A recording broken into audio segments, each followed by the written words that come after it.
noon hour is here. Check it out. And you're locked on to Utah's highest rated, most listened to sports radio station. It's my station. It's my station. This is Hans Olsen and Scotty G on 97.5, the KSL Sports Zone.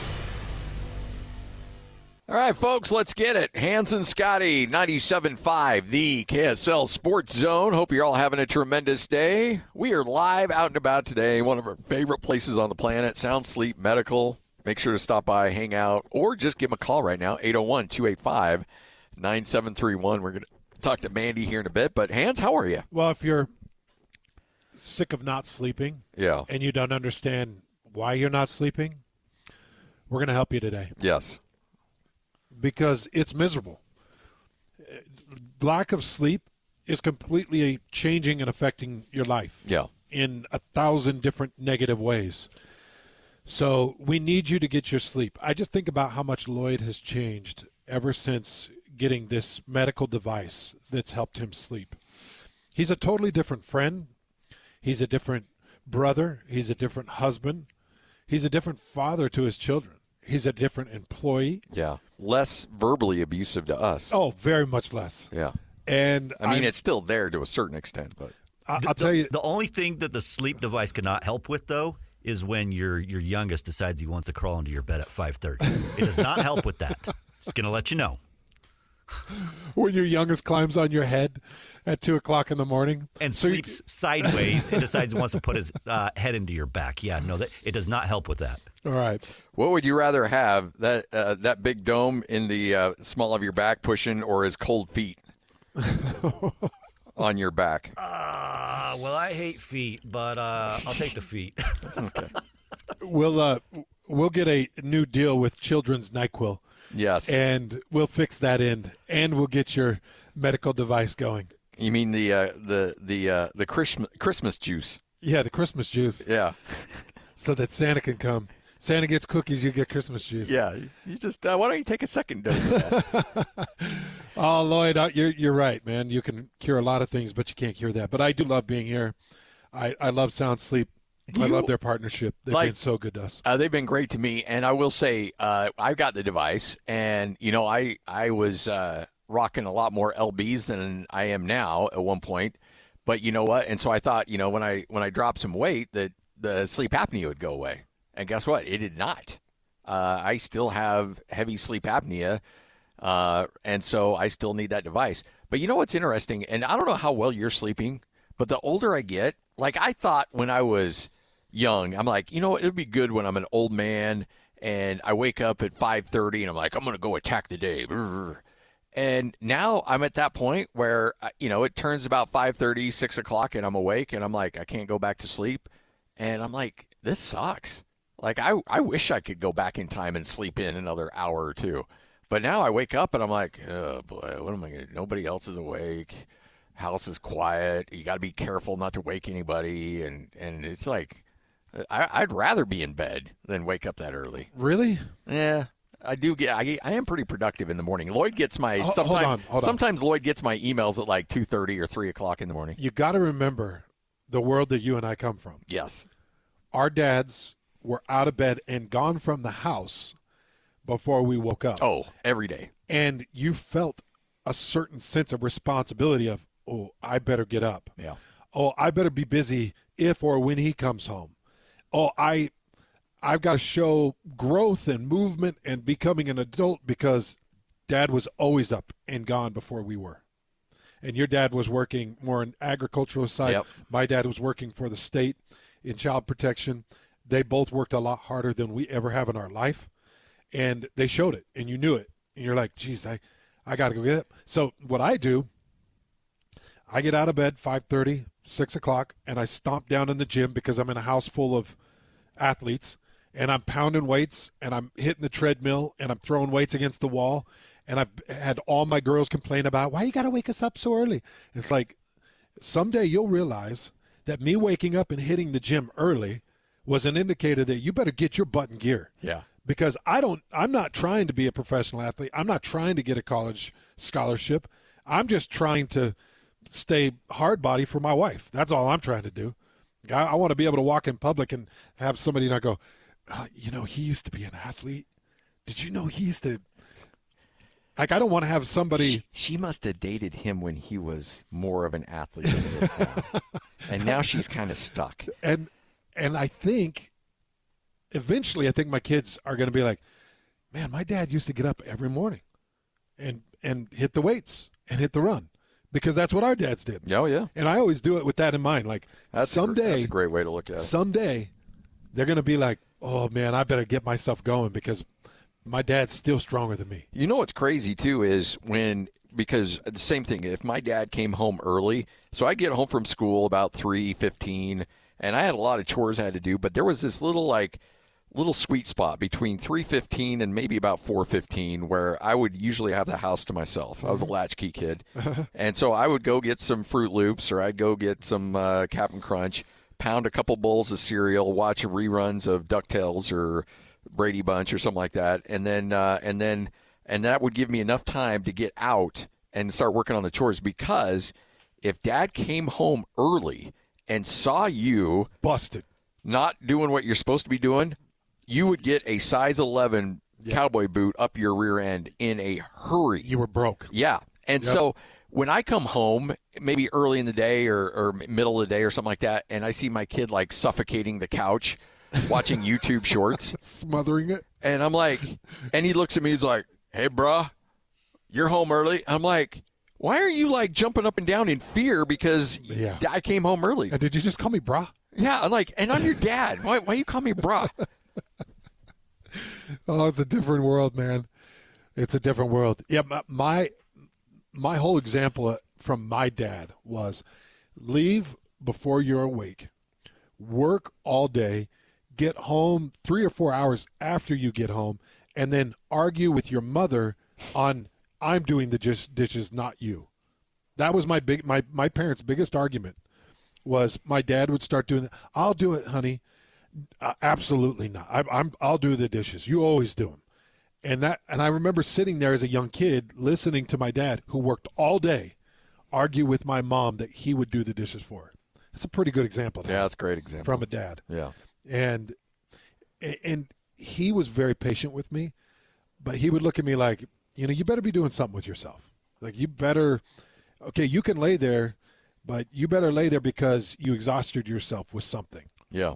And so it was a great example. I try to be that example, but kids nowadays, they don't care. They don't. They just look at you like, can you not work out? Yeah.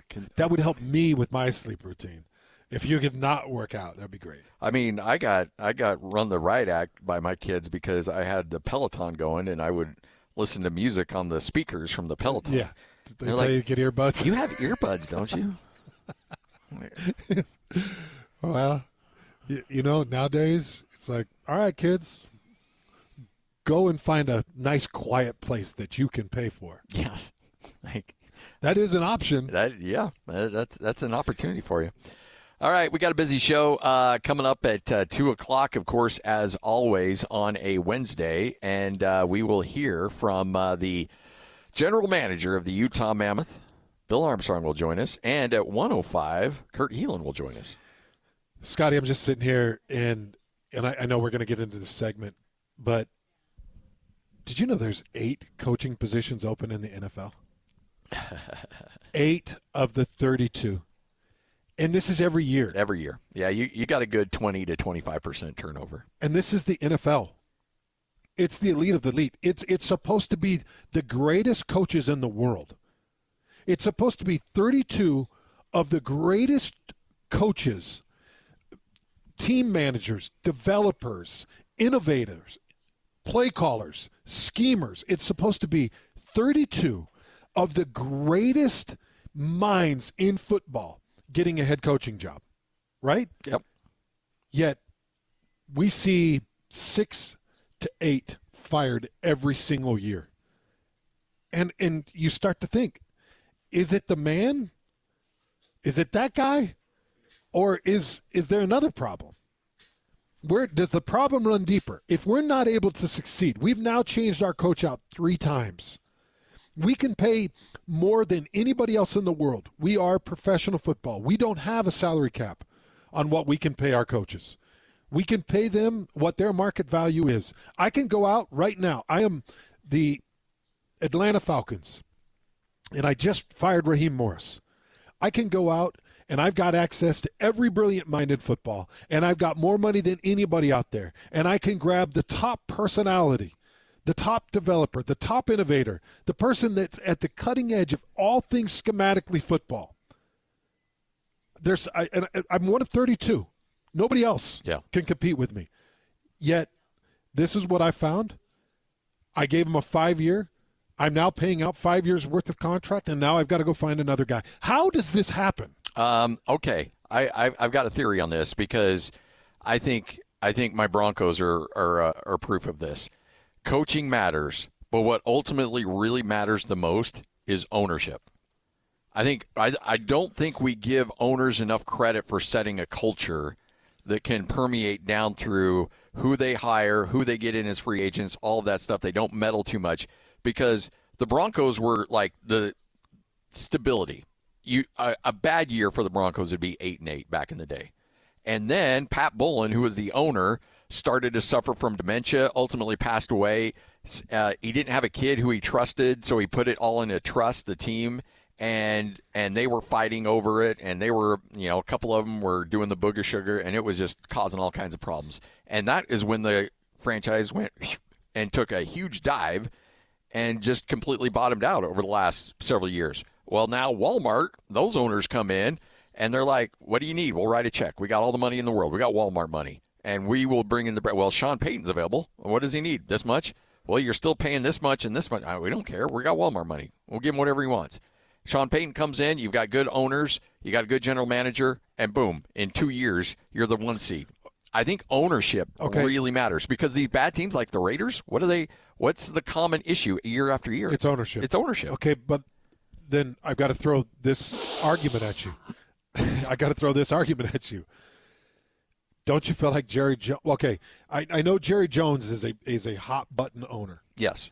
But he has not brought a championship home since the 90s? 96.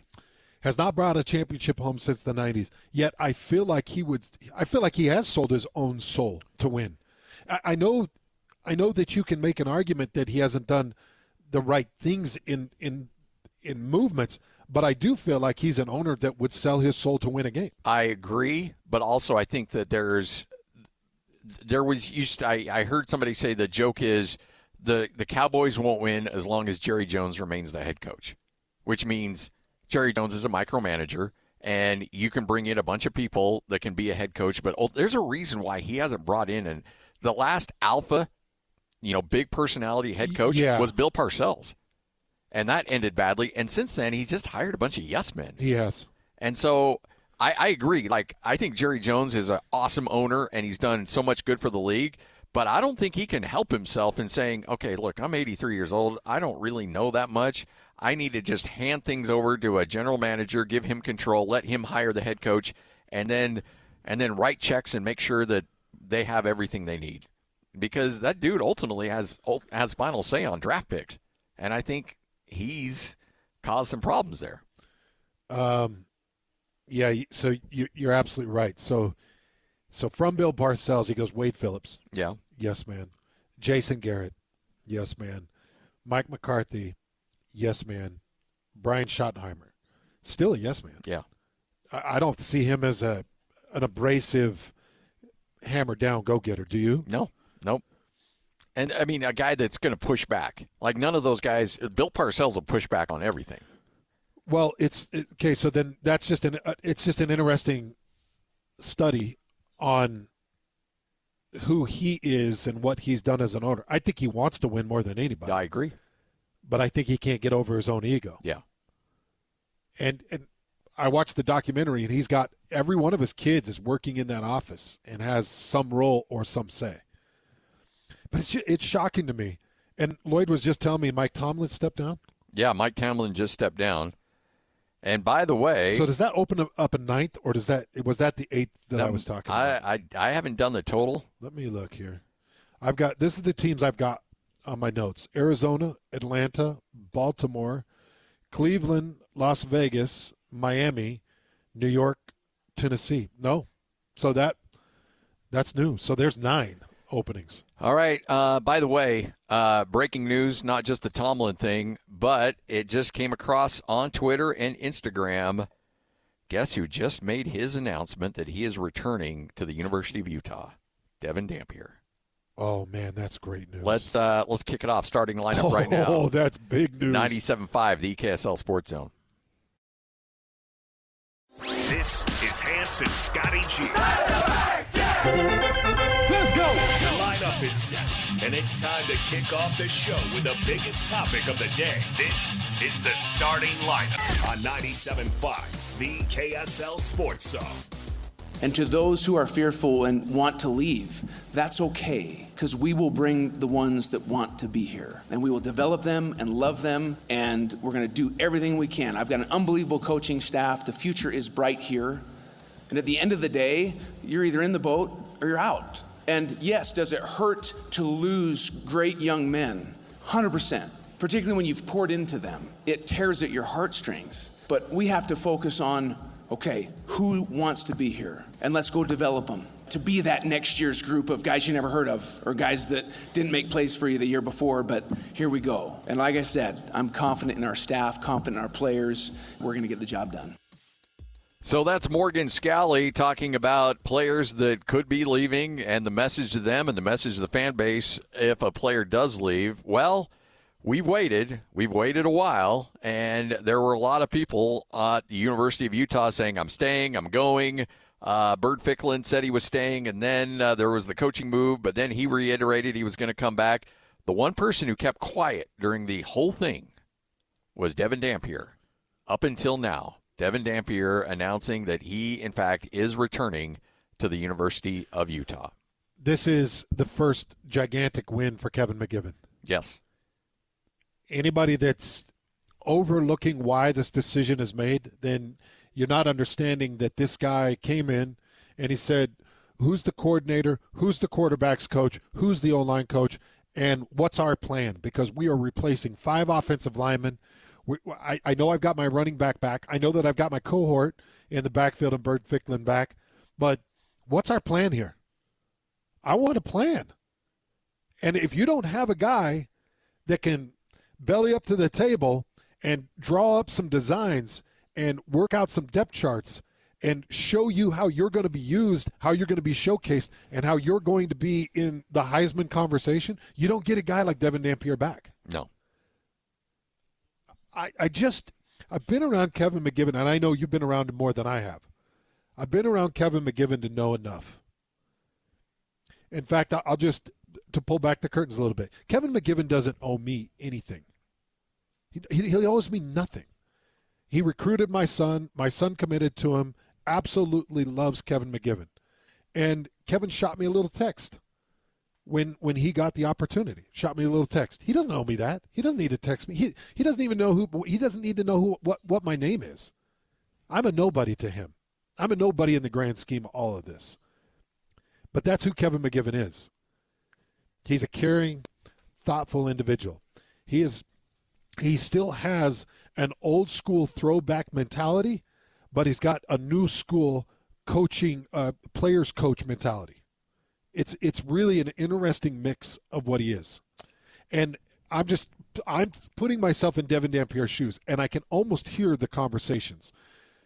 And Morgan Scally is a smart guy. He knows who Kevin McGiven is. And I can almost hear the conversations where Kevin's saying to Devon Dampier, oh, actually, no, we've got all the plans. Nothing's going to be random. We've got all the plans. But plan number one, what do you see yourself doing? What do you see yourself as? What do you see this offense being? How do you feel about how you're being treated, where you're at? Can't you hear that being the first question from Kevin McGiven? And then him saying, okay, look, we've taken all the bullet points of who you think you are and what you think you are. This is how we're going to emphasize it. This is how we're going to use it. This is how we're going to max it out. Because I feel like we've got a plan. We're not a lightning and thunder running back duo. We are a lightning and lightning quarterback opportunity. And we've got formations and I've got schemes that we can max things out and to just excite a kid. to say, oh, yeah, I'm back. Let's do this. So I don't think Devon Dampier, I don't think University of Utah overpaid to keep Devon Dampier. I think what they did was like, okay, what's his market value? All right, we can get there. I'm sure there was an SEC school or a Big Ten school that was like, no, we'll add more money onto that. But I think. By the way, do you want to guess his market value? 4 to 5, probably. I was thinking anywhere from 3.5 to 5. Yeah. That's lobbing a guess. That's a big number for Utah to get to, Scotty. It's a huge number. And I'm not it goes back a little bit to the A.J. DeBonsa thing at BYU. A.J. DeBonsa was offered a ton of money by a bunch of different schools. So you have to be in the conversation money-wise to have a shot. So then when you get there, okay, then what? What are you going to do? Because it's a new OC, new system, and a little bit of, what are we going to look like? What's it going to be? This is a big season for Devon Dampier to make the next step. And so if you've got the money, then what are you going to do? What's going to be the determining factor? Do I like my teammates? Do I like the situation? And do I like coaching? And I guarantee you, Kevin McGiven came in and said, and I guarantee you what he did not say was, this is my system. This is what we're going to do. No. I'm going to do this. And this is the system you will run That's for not me. Kevin. Kevin did not do that. Kevin sat down, and I guarantee you, without being there, it's exactly how you put it. Yeah. What can we do? What do you feel comfortable with? This is what I've done in the past. This is what I foresee us and what I can do for you. This is what I can do for Bird Ficklin. This is how I can use both of you together. What other ideas do you have? I can't even tell you, in the world of football, Scotty, I can't even tell you how exhilarating or exciting it is when a coach comes in with a new concept. Now, we're not trying to reinvent the wheel. We know what football is. Football is half field, and football is number versus number. So I'm trying to work motions, and I'm trying to work half field to try to out-advantage you on a number on an offside. That's all it is. So if I can come in with basic football concepts of how we're going to overload and we're going to use Bird to force defenders to this portion of the field so that we can open up this portion of the field. It really goes down. I mean, it gets really detailed. But the basic concepts of football are very simplistic. And if I could explain to Devon Dampier, okay, with an extra presence on the field like Bird Ficklin, and with a running back like Wayshawn Parker, this is how we can overcome some offensive line deficiencies as we're rebuilding. Now, I know that we got some bodies and we got some dudes, but we're going to run some heavy overload concepts. And we've brought in 3 tight ends off the portal. These 3 tight ends, they're all blocking tight ends with the ability to catch. They're block-first mentality. So we're going to run overload. We're going to go 13 personnel. We're going to build pockets on the outside. We're going to set you behind those outside pockets. So you're going to have options and movements. We're going to build RPOs off of the movement of the pocket, and we're going to over-accentuate the backside of the field. We're going to reduce the number there because it's going to be forced to Ficklin observation, and we're going to destroy people off the edge with you.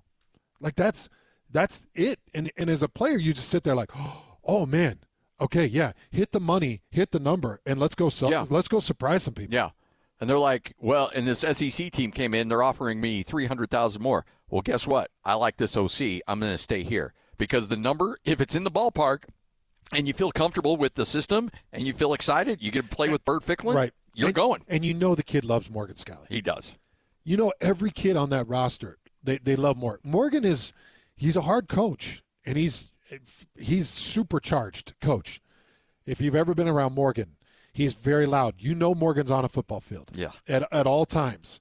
But you also know Morgan loves you more than any other coach in the country. Like Morgan he'll hammer you, but he'll love you more than anybody. So you know that kid loved Morgan. And when Kevin McGiven sat down with the ideas and concepts and takes into account, well, what's your future? How do you feel?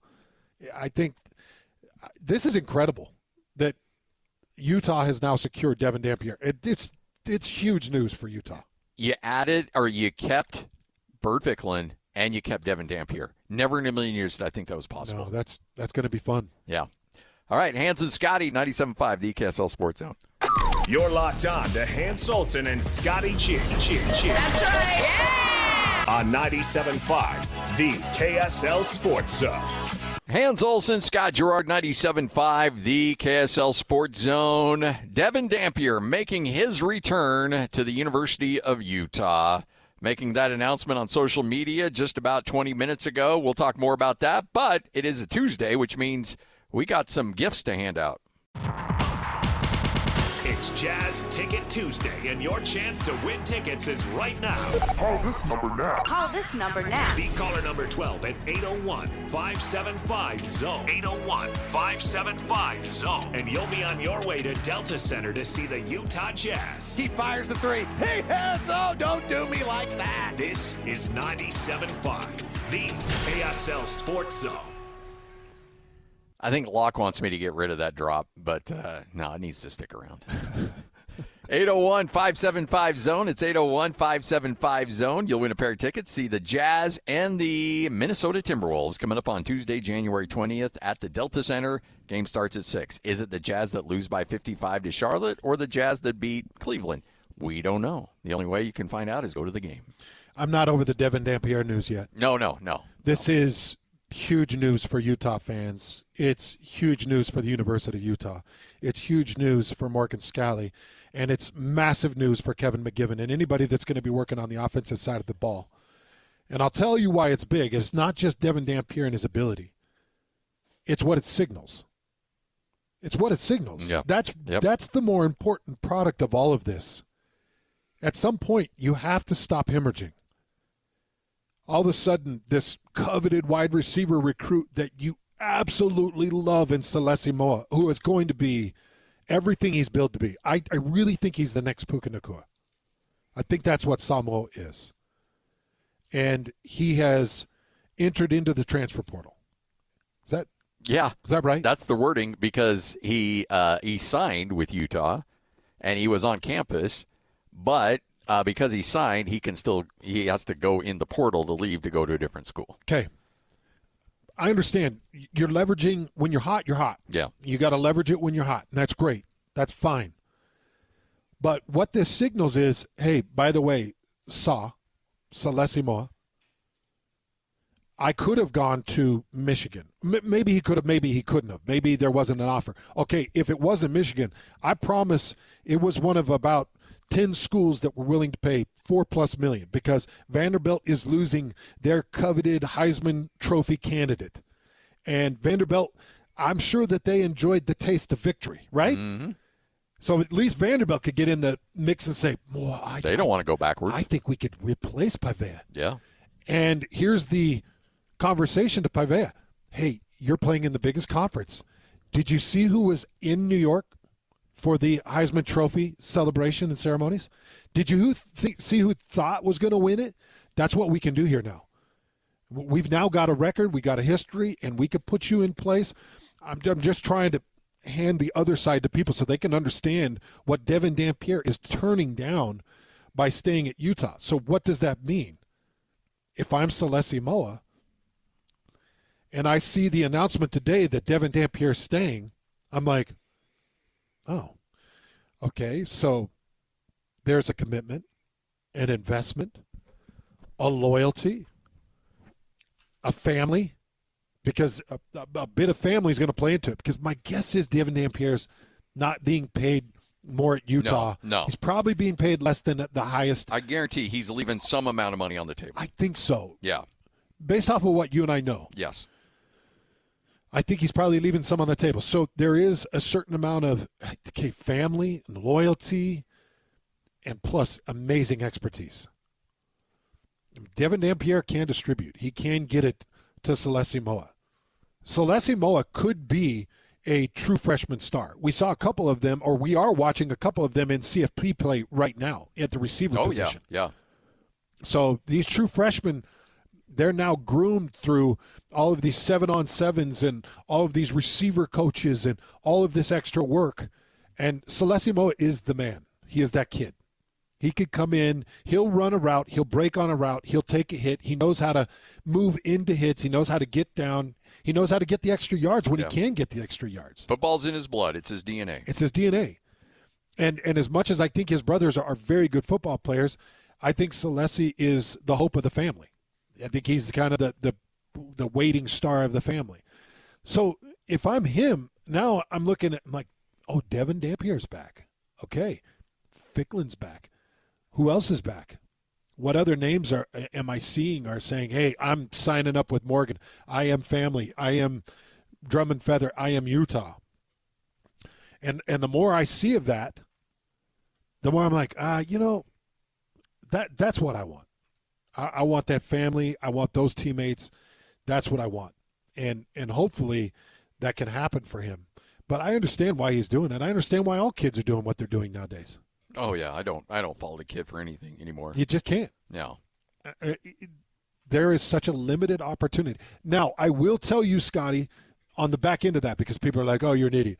On the back end of that, there are a lot of kids that are getting bad advice and information from their family and from these shark agents that are surfacing trying to get every bit of money that they can. So I happen to know of a few kids that have gotten terrible, horrible advice, and it's detouring their careers. It will end up injuring their careers. If you get the right sound advice and you are what you think you are and not what people are telling you you are, you have to be what you think you are and not just some built up, voice of this guy can be and this guy. And then you get inside your own head and I deserve more, and you enter a transfer portal and you're not that man, you're going to get hurt. You're going to be sitting without a scholarship, without schooling. There was 6,000 kids in that portal? That went into the portal. There were scholarship kids that have nowhere to go. There's going to be 3,000 plus that have no landing. That cost themselves a free college education. Yep. Because deep down those coaches are like, well, I'm kind of glad he left. And that player goes, hey, coach, I've checked out the world and the grass isn't greener. I want to come back. And the coach is like, no, I already gave you your scholarship. And plus the leadership council doesn't want you back anyway. So, now if a kid's really good, then the coaches will welcome him back for sure. But a lot of times they're like, no, sorry, your spot's gone. And frankly, we wanted that scholarship for somebody else anyway. So when I say that I won't wrong a kid, I'm not going to wrong the kid, but the kid might be making very bad decisions based off of who's in his corner. Yeah. And you're not saying that about Celesi in particular. Absolutely not. No. Absolutely not. It's just about but I'm not saying that about Saw because Saw is him. Yes. Like that kid is going to be the next great thing at the receiver position. He's got the speed, he's groomed, he's bred, he's got everything. He's got the soft hands, everything that you want in a receiver. I'm telling you, he's as close to a Puka Nacua as I've seen in the state. I think he's more of a Puka Nacua than Tay Nacua is a Puka Nacua. That's how much I believe in Samoa. But this is a really good indicator. It is a beacon of hope and stability for the University of Utah that Devon Dampier announced that he's staying in Utah. And he should be lauded and praised for such instead of being like, yeah, of course, you're supposed to come back. You're a Utah man. We're the one that gave you the chance. New Mexico gave him the chance. Yeah. Jason Beck gave him the chance, and Jason Beck just went and took the Michigan job. And I got to imagine Jason Beck wanted the kid. Because Devon Dampier made Jason in New Mexico. Yeah. Devon Dampier made Jason in Utah. Now, Jason made Jason because Jason's an incredible offensive coordinator. But it takes two to tango. But you got to have the piece to make your money. Yeah. Yeah. Good quarterbacks make you look great as a play caller. Exactly. But the other thing too, real quick, is there is so much. We shared the tweet from Kyle Whittingham's daughter where she's like, "Hey, look, my dad poured 30 years into that institution, and you guys are running his name through the mud." And I understand. I'm not telling Utah fans don't be upset, don't be grouchy, but y'all have been pretty spoiled for a long time, and this is what college athletics is. You just have had a guy that's been there for 20 years. You've been insulated from it. So, and you've been more than happy to pick off players and have coordinators bring players with them. I mean, look, New Mexico got completely gutted last year because Bronco Mendenhall went to Utah State, and Bronco took a bunch of New Mexico players, and Jason Beck went to Utah, and he brought two really good key players with him.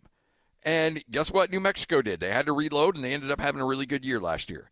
Guess what? This is what happens everywhere you go. And you can be upset about, well, Kyle said he was going to retire, and now he's taking all the – okay, fine, be upset. But just know this is how it works. This is what college athletics are. And if you're grumpy, be mad at the system. It's just the way it is. And I know Jake Murphy had a really interesting tweet where he's like, hey, you know what? Can you just dial it down a little bit? And I'm not saying you have to put up a statue of Kyle Whittingham. I still think you should. But I'm not saying you have to finance that tomorrow. But just know you're acting like a spoiled fan base right now. Because you have been. Kyle Whittingham has spoiled you. Utah has spoiled you. Yeah. And you've been insulated from a lot of really ugly things because of the stability you've had. Now that stability's gone, you're in the boat with the rest of us. Yeah. You're just dealing with what most colleges across the country are dealing with right now. Yeah, gear up. Yeah, that's just the way it is. Gear up. But you're lucky enough that you had a predecessor. You're lucky enough that you had the next in line. And I think the next in line is going to be great. Is going to show well. Yes. And I think that you're going to be happy with it. And by the way, I understand because I see it. I understand where the anger is coming from. People feel betrayed because Kyle said, I won't mess with a kid unless he's in the portal. And people feel like he's messing with kids that aren't in the portal. There's a lot of ways around it. There are so many different ways around it, and everybody's doing it. And it was being done when Kyle was the head coach at Utah. Yes, yeah. And it'll be done now that Kyle's the head coach at Michigan. And there's a lot of ways around it where you can almost feel like you're holding your own integrity. Yeah. And you're holding your own word because, no, I didn't contact the kid when he wasn't in the portal. Yeah. Somebody else might have. I didn't contact him. Nope. I wouldn't ever, but somebody else might. But I wouldn't ever. Yeah. And it's very simple, Scotty. It is not hard to get to the root of a Texas running back that you recruited 2 years ago that's now blown up on the scene, and he is running extremely well for San Diego State. I had every connection with this kid. I recruited this kid. I know his coach. I know his sister. I know his mom. I know his dad. I know his first three employers. It's not real hard. I know his ecclesiastical advisor. It's not real hard to get a message, not from Kyle Whittingham. No. Not from Kalani Satake. Nope. But from the BYU athletics department. Yeah. Of, hey, you happy at San Diego State? That's all it takes. Yeah. And it's like, whoa, wait. Why are you asking if I'm happy at San Diego State? Because kids are now, it's Christmas for these football kids. They've got, instead of visions of sugar plums, they've got visions of dollar signs. Yes. And so all it takes is, are you happy at San Diego? Whoa, wait. Why? Let's say I'm not. What does that mean? Oh, well, we're not offering you anything. We're just simply asking if you're happy. Well, the next thing you know, the kid's like to the mom and dad, or the kid's to the head coach, or the kid's to two of his teammates that ended up at a different university is like, hey, somebody just reached out to me and asked if I'm happy. What are you hearing on your end? Well, I'm hearing they like you. How much are you making? I'm making $580,000. Holy crap! I'm making $84,000 here at San Diego State. You're making that much? Can you have them get in? Here's the number. Have them get in contact with me, and that's it. That's it. That's all it takes. And then you got the coach behind the table. It could be like, I didn't talk to anybody. Oh, look who's reaching out to us. Yeah. And that's how easy it is. So people think that Kyle Whittingham is dressed like Captain Jack Black. Was that his name? What's the guy from the stupid movies with the pirate thing? I love pirates, but the dumb. Yeah. The guy that was just on a public trial play. You like the ride better than you do the movie. I love the ride. Pirates of the Captain Jack Sparrow. Thank you, Lloyd. Captain Jack Sparrow, not Captain Jack Black. Okay, so or Jack Morgan. That's Lloyd's other favorite. Or Jack Morgan or Captain Morgan. Wait, yeah. No. Oh, Captain Morgan is the okay, but it's not like Kyle Whittingham is dressed up like Captain Jack Sparrow and is selling his boats into uncharted territory and stomping onto shore and saying, I'm taking it all. That's not what he's doing. He doesn't have to do that. He can still hold his integrity and be like, wait a second. I'm sorry, are you complaining at Utah? Because let me just show you some of the things we did with New Mexico. Yeah. Well, you weren't upset then. Did you enjoy You weren't bothered when I did it last year. Did you enjoy the 11-win season? Yeah. Let me just show you how I did it. Because I pillaged without having to have a captain's boat. Yeah. And that's how it is in the world of coaching now. Nobody blinks an eye when your school does it to somebody else. But when you have it done to you, look, I've been in the middle of this. I've worked with 9 different coaches. I've worked with 5 different basketball coaches in 9 years as the play-by-play guy at Utah State. That's rinse and repeat, right? And they all take players with them. This is just the world you live in. Yeah, it is. And they can, and you coaches will always say something along the lines of, "I'm happy here. My family's happy here. My kids. We're at a point in our lives where we've really settled roots down, and this is where we want to be." Like every coach says that stuff. You don't believe it. Nobody ever believes it. Because, eventually they're always looking for something else. Mm-hmm. And Kyle Whittingham, did he do you dirty? I don't know. And even if he did, well, guess what? That's his priority, his prerogative. So he's doing right by himself. He's doing right by himself. And guess what? That's fine. If you want to hate him. But you better not forget what he did. Yes, for sure. All right, Hans and Scotty, coming up next, what you may have missed right here on The Zone.